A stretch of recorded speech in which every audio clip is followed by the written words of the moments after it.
Hi, everyone, and welcome to Mission Minded session at the College Promise Careers Institute Conference. My name is Sonia Torres, and I'm Director of Strategic Planning at Mission Minded. Joining me are my colleagues, Esha Menon and Frida Silva. Today, we'll be talking about the transition from college to career. So we'll start with our own personal experiences and share with you how we went from college to our career and how we ended up ultimately at Mission Minded. So to kick us off, I'd love to have Frida share a little bit more about her college experience. Thank you, Sonia. So where I went to college, I went to college here in Denver, Colorado. I went to the University of Colorado, Denver, and I studied, I double majored in communications and political science, but going into college, I thought, I wanted to be a lawyer. I wanted to go into state politics, something around that realm. Excuse me.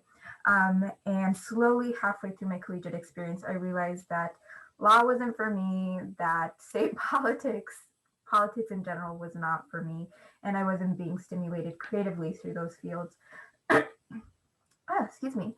And so that is when I decided to that's when I was minoring in communications, and I realized I really enjoyed finding creative strategies within communications for clients or for organizations, and finding a way to kind of address the problems that they were working on through comms. And so I really wanted to explore what this might look like in the nonprofit realm and so forth. And that was kind of the bulk of my college experience. I did some extracurriculars in the student government and ran some student-led initiatives to kind of reform some of the campus policies. But I was very actively involved in my collegiate experience and with extracurriculars and my major. And so that's kind of the bulk of my experience. But Frida, if I can ask, were you a first generation to attend college? Oh, yes, sorry, I totally forgot to add that. But yes, I'm a first gen. So I'm first generation in this country. I'm first gen in college. So yes. Wonderful. How did that affect your college going experience? Yeah, it was definitely, I felt I was, from high school to college, I definitely felt like I was underprepared. I felt I was less, prepared than my peers around me from other schools. And it took me a while, maybe even, dare I say, 2 years after being in college to kind of understand what I was really doing and what the purpose of this whole college experience was, and my bigger goals, and how to study, how to fill out FAFSA, stuff like that, how to, create a network, create mentors. So it really did take me a little bit of a long time, even to find my groove academically, because I didn't know how to study well. I didn't know how to, read academic sources. So it did take some time for me to adjust to the college experience, but slowly my university was composed of a lot of first generation students, which really helped me feel more at home. And that's how we kind of supported each other and elevated each other. That's great. And Esha, tell us a little bit about your college going experience and being the first gen in your family. And you have a little bit of a twist there. Tell us about it. Yeah, thank you, Sonia. I am, this is the first, or let me put it this way. I'm not a first gen college student overall. I have had family members in my family who've been to college, but I am the first person who went to college here in the United States. My family and I came here when I was 10 years old from Singapore. And so that experience was very different because I had no one else I really could connect with in my family who will be able to kind of navigate the college experience. All we know is education was important. We needed to have college. That needed to happen. What types of colleges, liberal arts, small private schools versus public schools. We don't know what any of that meant. Learning about what it took to get into a great school besides doing well in academics, that was something that my parents were not able to share as much. And so a lot of my information was either I gathered from my friends around me at the time who, had their parents or their family to really connect with, or my high school counselors. And so the pathway was really just following what was already set out for me in school. So I was lucky enough to be in a school which had a pretty good like counseling department. And so they told us, hey, everyone, you want to get into these types of colleges, which I was, just to like go back a little bit, I'm based in California, San Jose.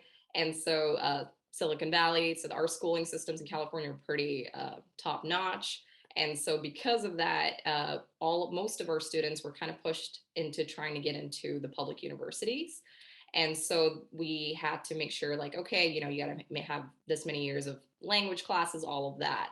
So my transition to get into college was already laid out for me because I was in a school that allowed, like already set that out for me. If I wasn't, where I've seen other institutions in communities where they were not, that did not have as much resources, it was a completely different ballgame. It could be a few neighborhoods away from me. Their experience was very different from mine. My college experience is also a little different in terms of I didn't go to a 4-year university immediately. I went to a community college first. And that was because I wanted to make sure it's really the budget thing.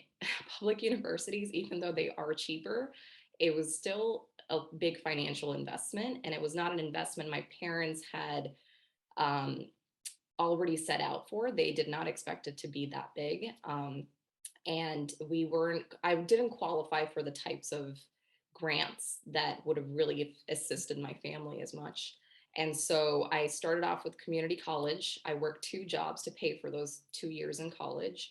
And my experience there, again, because it was a really great college, I went to De Anza Community College. They also had resources set up to make sure that folks can transfer into a public university as quickly as possible.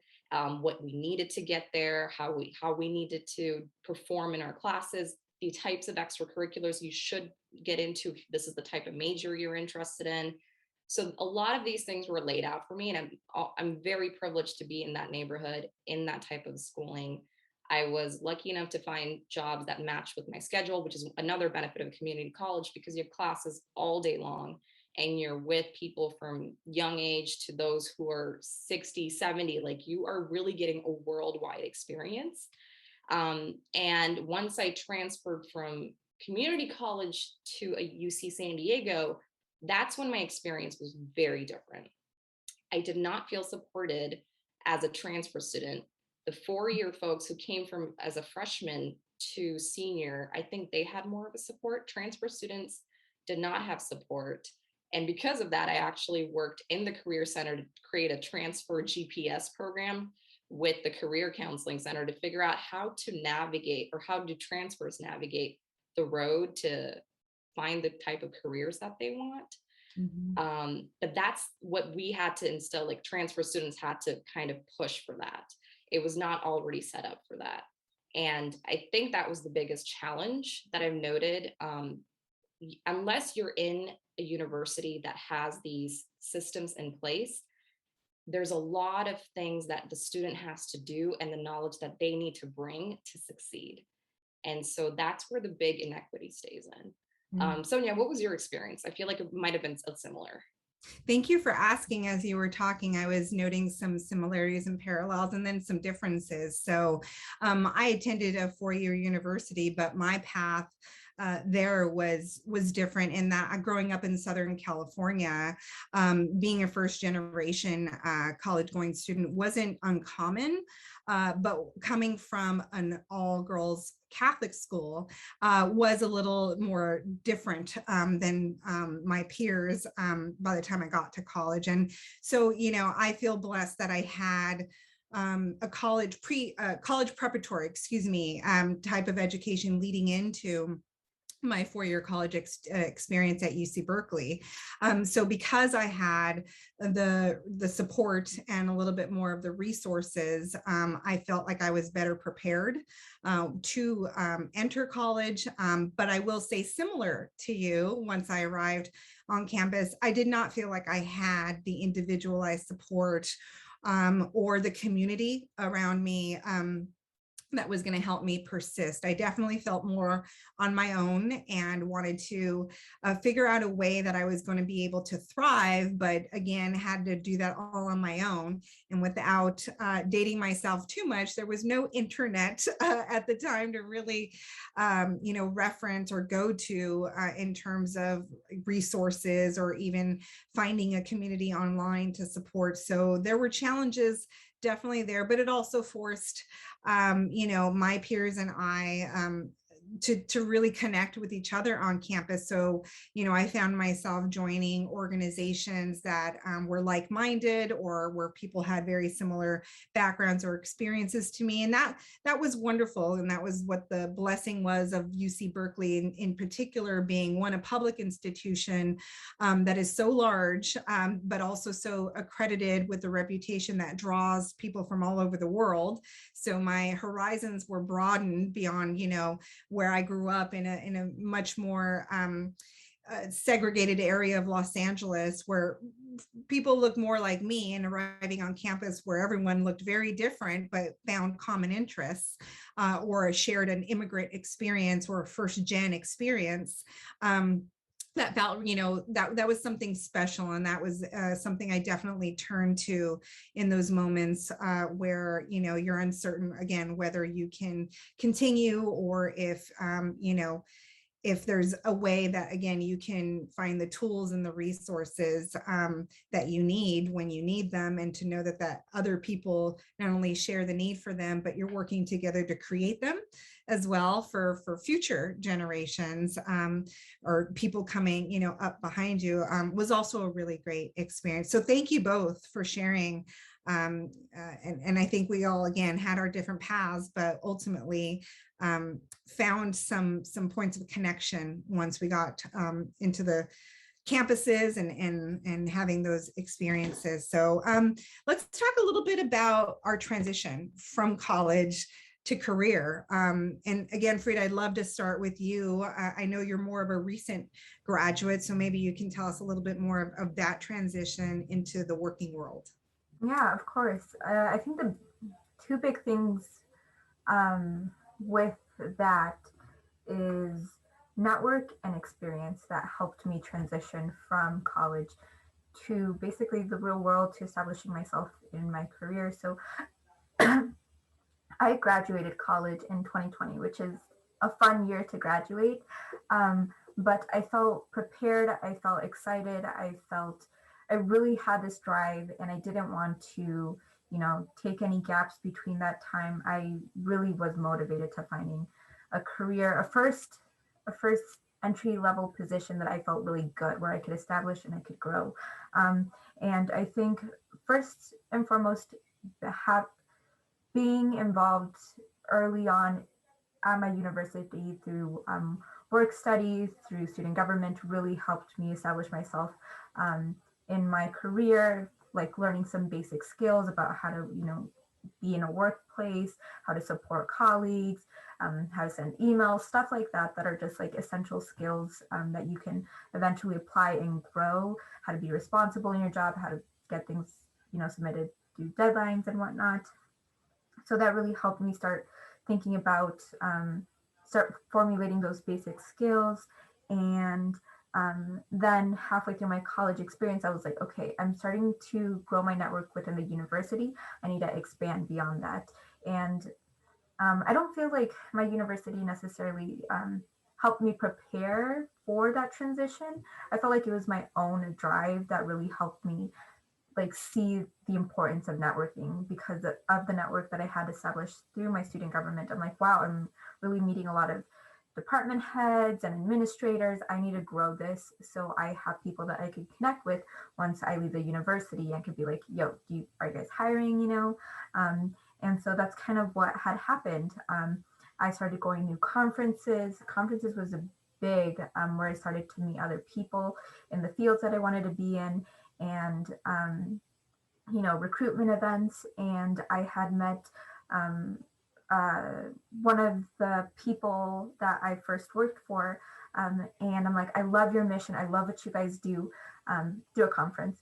And I'm like, are you guys hiring? And they're like, no, not at the moment. I still kept in touch with them. And then later down the road, I reached out to them, or actually they reached out to me and they're like, hey, we have an internship coming up. Do you want to apply? I'm like, let's do this. And slowly, that was my senior year, and that transitioned into a full-time position with them. And I was so excited. I loved it. And so that's kind of how I went from college to career, is making connections outside the university, keeping those relationships strong, and finding experiences within my university that were going to help me long term. Like, I knew I wanted to be in communications, so I started finding work study positions that were tailored to communications, where I could start developing those skills in a safe spot where I can be very much supported still.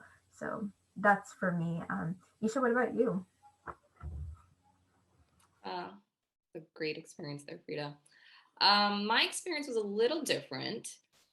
I originally started out thinking I wanted to go into finance. And so I would say my entire college career was really focused on doing extracurriculars that really focused on that. During my first 2 years at De Anza, I was very heavily involved in student government. We have that in common there, Frida. And I was like the VP of our finance and budget commission. I worked I had a couple of jobs. I was very active on campus working with a lot of organizations and groups that were affinity-based groups and different cultural groups, because our school was very international. We had kids from all over the world. And I figured if I was going into finance, and me being international myself, living in different places, I assumed that was a good way for me to connect with the field that I want to be in. Once I went to the four-year university at San Diego, I again focused on like our investment club. I was the finance director for a fashion magazine, more on the finance, less on the fashion, but I focused really on driving that part of my vision. What changed, however, was when I actually went to the working world. I had an internship during my junior year of college working at a bank, and I realized I did not like it. I did not enjoy working at the bank, and I talked to a lot of my other friends who were also in finance, and I wanted to hear if their experiences were similar. And I found out that yes, it wasn't just, my experience was a little off or anything like that. This was really just the type of culture that a lot of banks had when, I had that internship back in the day. It was just very, like a very rush culture. It was really focused on the bottom line, not so much anything else besides that. And I did not resonate. I couldn't really connect to that mission. And so when you spend almost 4 years of your college and your experience focused on this one career, and you realize that career is not going to pan out the way you thought it would, it really puts you into a crisis mode of, okay, where do I go after this? And Frida, you had mentioned how you connected with so many different department heads, and you had very different experiences. And I think that's the value. Your college is the time for you to experiment with not just one of your passions, but all the passions that you may have, things that are just budding, things that are really fruition. Because that's really kind of how I realized that, okay, even though banking is not what I wanted, I really enjoyed serving my community. I really enjoyed volunteering and helping, tutor students. There was that connection of serving for a better purpose.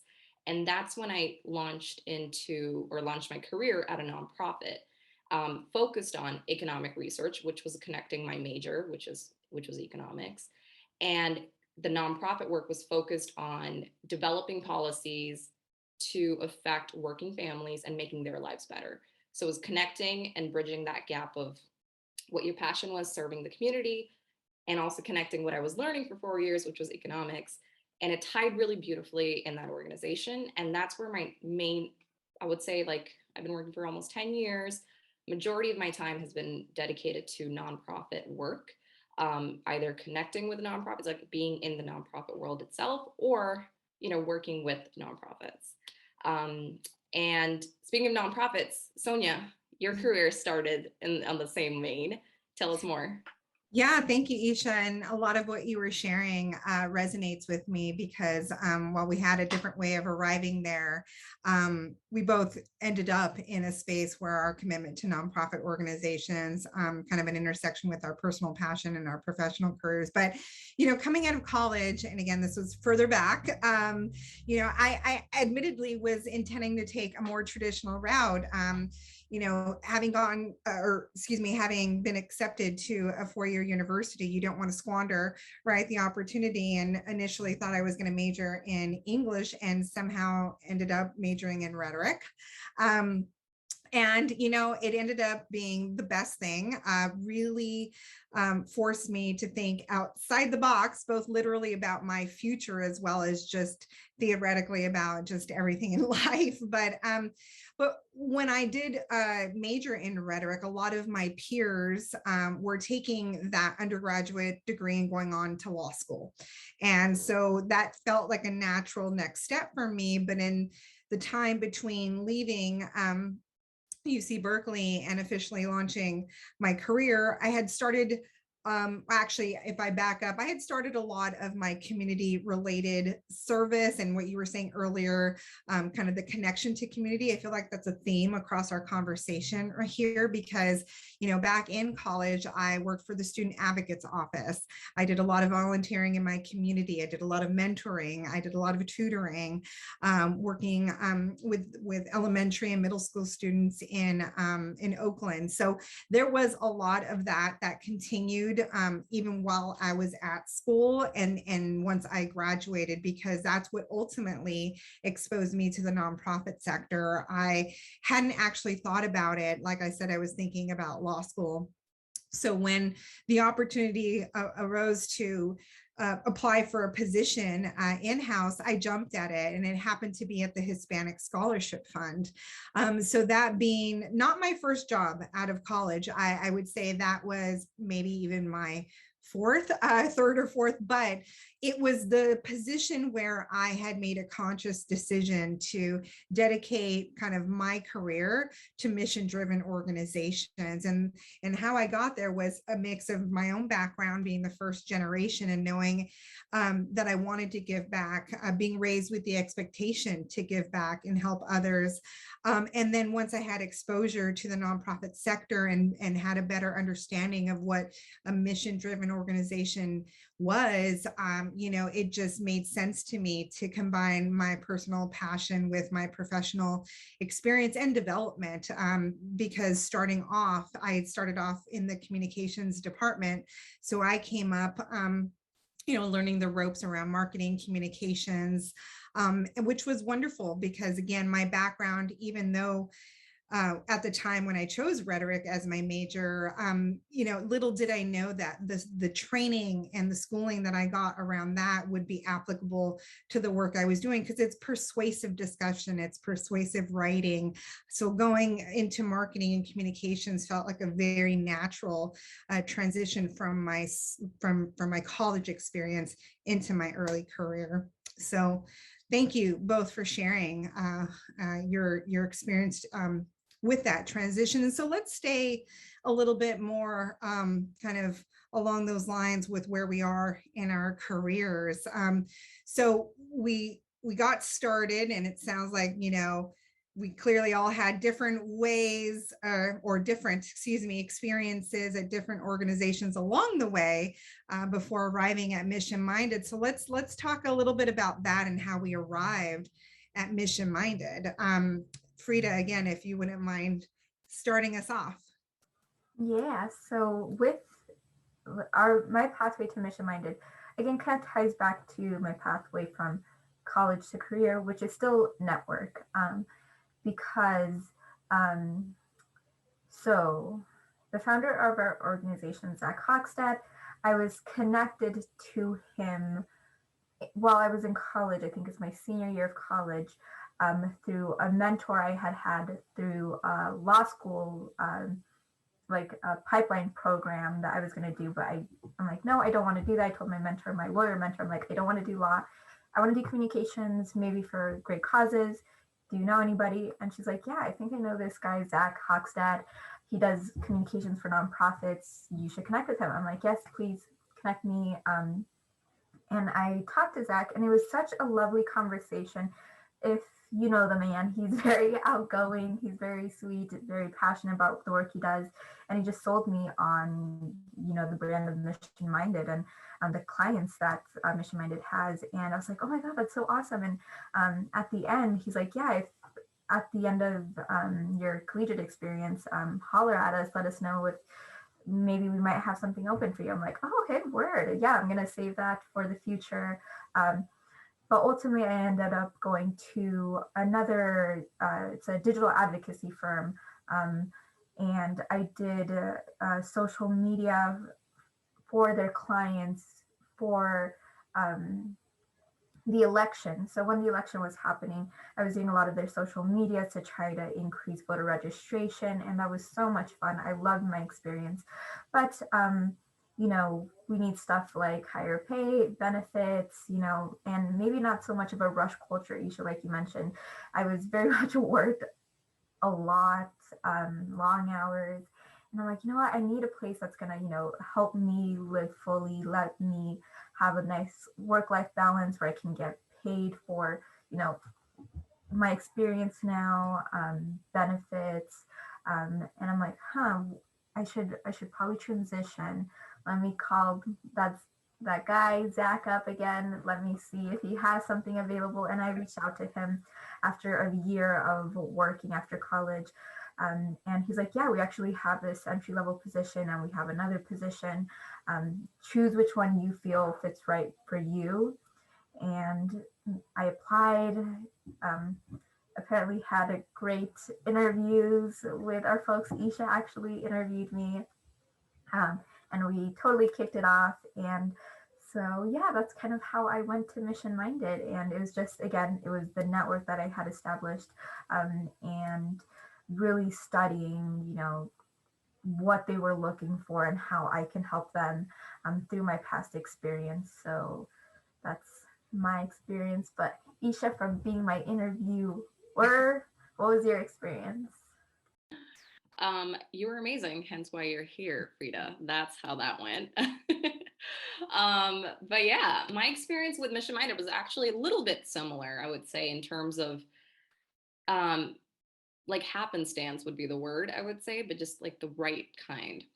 So as I was sharing before, I started my career in nonprofit and I loved the work. I was doing things that I never thought I would be doing. I was touching so many different types of campaigns, from like affordable housing to affordable healthcare, increasing the minimum wage campaign that's going on in the country, which started out here in San Jose, just doing amazing, mind-blowing work. But just like Frida had mentioned, a lot of nonprofits are focused on always helping every other person, but not necessarily taking the time to reflect on what the organization itself needed to do to be more stronger for their own employees, and just to really serve themselves in terms of how to, I guess that's where brand comes in. I'll touch that, a little bit later in my conversation, but there's a reason I'm bringing it up right now, because that was one reason that kind of made me move away from the nonprofit world for a bit. I jumped into, like I said before, I'm in San Jose, so I decided to work at a tech startup, because if you're in the Bay, that's something you just have to do. It's a rite of passage, might as well take it. And I enjoyed my work. I did. It was very different. It was not really serving a community. It was really focused on the product, and it was focused on enhancing other types of skill sets that I had. I started in research, did organizing and at the nonprofit. I moved into data analysis, a lot of operations focused work, which was great. But again, it goes back to your passion. You can try to deviate from, the type of job that you do, but if it does not have that resounding feeling in your heart where you're like, man, I can see myself do this all the time, I did not have that. I could not answer yes to that question. And so during that time, there was I left that company to pursue higher education, to really learn a little bit more about my opportunities. But then during that time, I started shifting my thoughts, or not my thought process, but necessarily I wanted to figure out the type of organization I really wanted to be in, because I wanted to be like this organization that I'm doing, like my next jump. I wanted that to be my long-term organization. Like this should be like my long-term one. And so I actually got into Mission Minded because I had a group that I followed on Facebook. It was just a job listing group. And my friend, invited me to it. And it's just something I would peruse. I was not actively looking for anything at the time. It was just, sparking my curiosity. Let's see what's out there type of thing. And all of a sudden I see someone post an opportunity with Mission Minded, and it was for a marketing position. And I'm like, well, that's not me. I'm a researcher. That's my background. But the name Mission Minded, like it just spoke to me. I was like, something resonated. I clicked on it and I saw more about the work that they did. They were focused on brand, but all their work was focused on nonprofits, schools, real change-making organizations. And I'm like, I'm really confused. I don't understand the connection between nonprofits when you're not yourself a nonprofit. And I looked them up and I'm like, okay, they do brand. That's not what I do. That's not what I know, but I can help with research. So I communicated with the marketing associate there at the time. I'm like, hey, I saw your organization pop up. I'm not, this was not the qualification that I'm not applying for this job, but I wanted to let you know that I love your organization. I love the work that you do. If you ever need any pro bono, like research assistance, let me know. I'd love to be of assistance. And they contacted me back and they said, hey, look, I think you might be selling yourself a little short. You have experience in research and we can connect it to a position here. And I was like really surprised, but I loved the mission of the work that they did. And I'm like, you know what? I'm going to say yes to this opportunity. And I had the pleasure of speaking with Jenny, our co-founder, and it was the most enlightening conversation for me, partly because I never understood the relevance and the importance of brand for nonprofits. I always thought of brand as something corporations would do or businesses that need to sell something. It was never a connection beyond that's a beautiful logo or this is about let's keep selling this one thing. Like I never thought about it more than that. It could be because I had my nonprofit blinders on, but I never heard about it when I was working at my nonprofit. Once I saw the power that brand had and how it can affect nonprofits, and I saw the clients that Mission Minded worked with, I started seeing the success stories particularly. I was like, oh my God, I wish I can tell every nonprofit that I know about this. I'm like, do people know this is happening? Like it was that kind of a brainstorm for me. And that was it. Like that, my passion, I completely believed in the work that Mission Minded was doing. They're doing amazing work to help other people do even better work. Hence our tagline, amplify the good. But they truly lived those values. And I knew I needed to be part of that organization. And Sonia, I'm looking at you when I say this because I feel like, yes, this is the similar type of like aha moment for you too. Absolutely, Esha. I was smiling during your whole kind of recollection there of how you arrived there. And I love hearing both of your stories of your path to Mission Minded, because I do feel it's been full circle for me in a similar regard. So coming up from where the start of my career was to how I landed at Mission Minded, similar to both of you, made a decision to really seek out not just the causes, but the experiences that I was going to be able to learn from. And again, aligned with my personal values. And what I found was that the nonprofit sector and more specifically, working with organizations that focus on education and youth development was where my passion was, and where I was finding that I was drawn to in terms of my volunteer work, in terms of even part-time, full-time, in any way that I could. So I made that conscious decision. And so my lead up to Mission Minded was working for all sorts of nonprofit organizations, big and small, from local to statewide to nationwide to even global.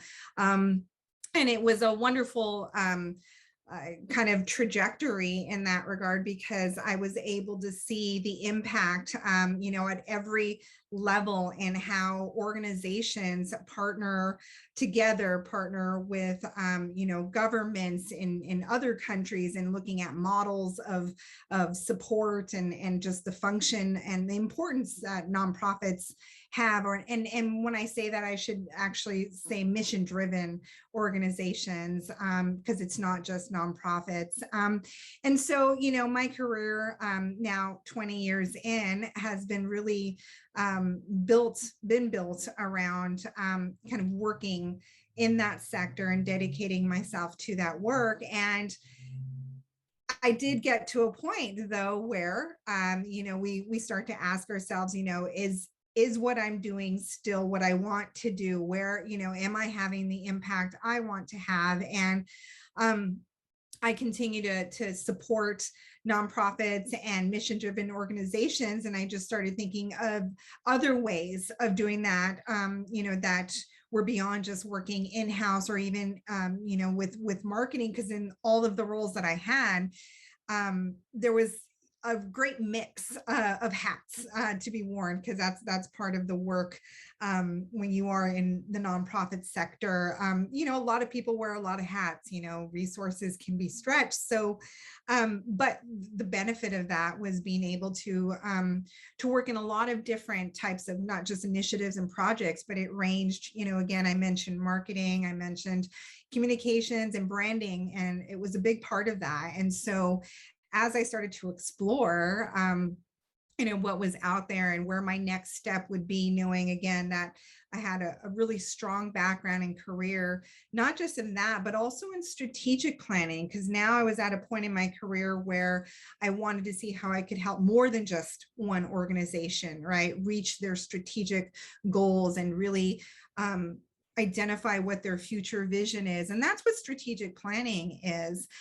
So, the more experience I got there, I knew that it's exactly where I wanted to head, right? And as far as the next chapter in my career, again, making sure all along the way that it was looking at organizations that still aligned with my personal values. And to your point, Esha, nonprofits definitely, right, are understood to be just that, mission driven, where it's clear that they're supporting a cause, but it's hard to imagine a for-profit that exists in that world, but is intended to support. So it feels like that's where Mission Minded was kind of a unicorn in the field. At least when I was job hunting to see the director of strategic planning position, not only was I excited about that, but because reading up on Mission Minded as you had, to learn that, their tagline is to amplify the good. And that is exactly what they do for many organizations, and not just the nonprofit sector, but also independent schools. So for those of you tuning in, we're now sharing about our organization, which is it's a strategic planning and branding firm that works exclusively with nonprofit organizations and independent schools across the country. And we've been around for now over 20 years. And it is the common thread, not just amongst the three of us on this conversation, but across the organization. So we have committed ourselves to working to help mission-driven organizations raise their profile and amplify the good. So every day, we guide these nonprofits and schools to this work. And I think that's, for me, what really sold me, not just on Mission Minded as the work, but the philosophy and the approach to really helping amplify the causes, the messaging, the brands that really deserve that attention and maybe don't have the resources or the expertise to do that. That's where we come in to help with that. So that really, for me, the path leading to Mission Minded feels like it's now come full circle, because I'm able to use my background and expertise to really and apply that to amplify the good. Frida, is there anything you wanted to add or share in terms of once you did get to Mission Minded, and anything you felt around kind of the work that we do with the branding and strategic planning for mission driven orgs? Yes, I do. So might be a little bit all over the place for this one because there's so much things that I want to add here.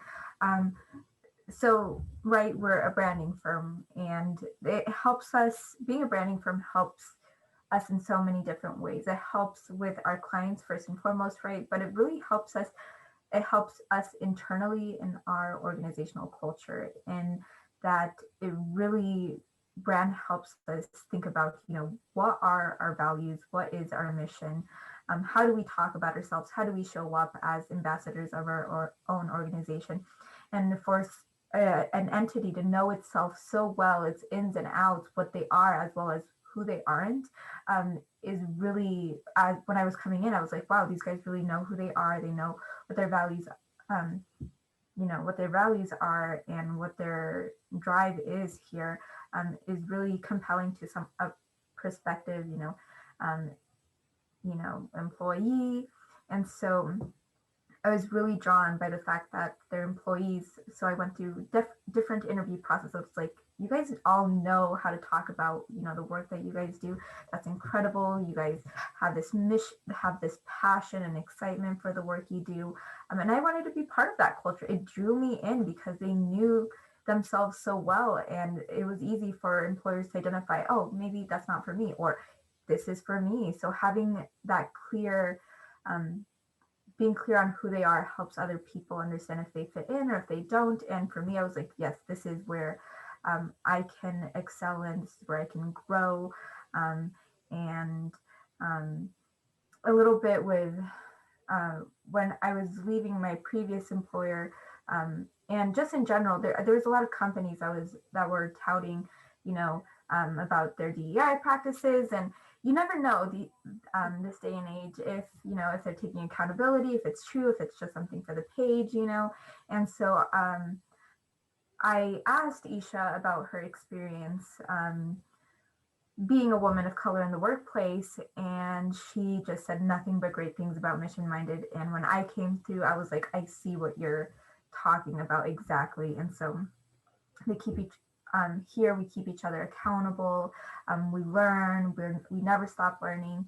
And so I guess, where can I conclude this? Brand is such a useful tool for mission-driven organizations who are organizing, really help themselves organize internally, but help their stakeholders know exactly who they are, so other people can be driven to their cause. And that's what we also practice here internally, and which also drew me to their cause. And yeah, I think I'll just end it there. I'm all over the place, but I think that's what how Mission Minded has supported me, just giving me the language to be a good advocate and know what I'm working towards. Thank you, Frida. And, yeah, I'll pass it on to Esha. Thank you both. I think you both covered it very well. I don't have too much to add. I just want to connect it back to, the reason that we're all here today. There is an experience that connects all of us, from our college to the fact that we're women of color. We're first gen students in America, sometimes the first in our families. These are big things. And the tools and the resources we were able to gain just from each parts of our life, like from our college to our career. And all three of us, if you've been listening very carefully to our entire spiel today, there's so many commonalities between us. All of us were focused on serving others. We all came in with difficulties trying to navigate the system and trying to do so in a very nuanced way. But we all ended up at Mission Minded. And I think there is something there as to why we all ended up at Mission Minded. And it's not just us all serving, communities and serving others. That is a huge part of it. But it's also because Mission Minded did their job in making sure that they're highlighting exactly who they are as an organization, so people like us can come to them. And I really wanted to reflect that because during your course, this is me speaking to any students out there who can find themselves in our shoes, is when you're a student navigating the world, it's so hard to figure out who these organizations are. All we know is our own interests, and we're just trying to connect our interests to what we can give to that organization. And what I realized through my journey is your organization that you're working for needs to be more than just, okay, you do this, here's your money. It needs to be more than that. It has to be an environment where you feel like you're supported, that you feel connected to the mission. You see yourself being there every day, meeting the people, working with people like Frida and Sonia every day. Like, you need to immerse yourself in that organization. And to do that, you need to know like how that organization really is. And that's where the brand really came in. And that's the missing link that I did not understand before, because with Mission Minded, you know what their brand is because you see us living these values every day. When I was talking to Frida during our interview, we talked about the different types of values that we like Mission Minded has. It was not enough just to have these values. We got to live them. The organization has to live them every day. And that's what we see ourselves doing here at Mission Minded today. And that's what other folks can see us do as well. And I think that was the connection that really made me feel excited about Mission Minded, and still makes me feel excited to be part of Mission Minded today, is we don't just walk the walk, like we do the work. We do the work internally, we do the work externally. What you see is really what you get. And that is something I wish more organizations are able to do. And sometimes they just don't have the resources to do it. And I understand that. But that's where, you know, we can come in. We have free resources in our website, things like that. This is not just like a pitch to Mission Minded, but I just wanted to let folks know the power of brand and really making sure that if your organization wants more people to join your team, you need to make sure that you're truly living out your values. It's not enough to just say, hey, this is the work we do, join us. Why should we join you? There has to be something more. And that's where I like to end my little piece. Sonia, do you have anything to add to that? So well said, Esha. Thank you. As Frida, you as well. I think that is great advice. I also think you, as you pointed out, that's certainly what drew us to Mission Minded in terms of their focus and dedication to really amplifying, you know, the good, because for us, that does mean three things, right? You know, we exist to help good causes have their voices be heard, and we focus on the positive. And we recognize good ideas always make the world better, right? And so this is where we have chosen, right, to use our expertise and our background to help amplify the good, but also work with great colleagues with like-minded values that we live fully every day. So with that, you know, we hope that those of you who tuned into our session today were able to have some takeaways here in terms of kind of that transition from college to career. And while again, we neither of us had an identical path, there certainly were some parallels along the way that we hope again that you can learn from and take away from. So with that, thank you so much for joining us, and we appreciate your time, and feel free to please visit missionminded.com to learn more about us.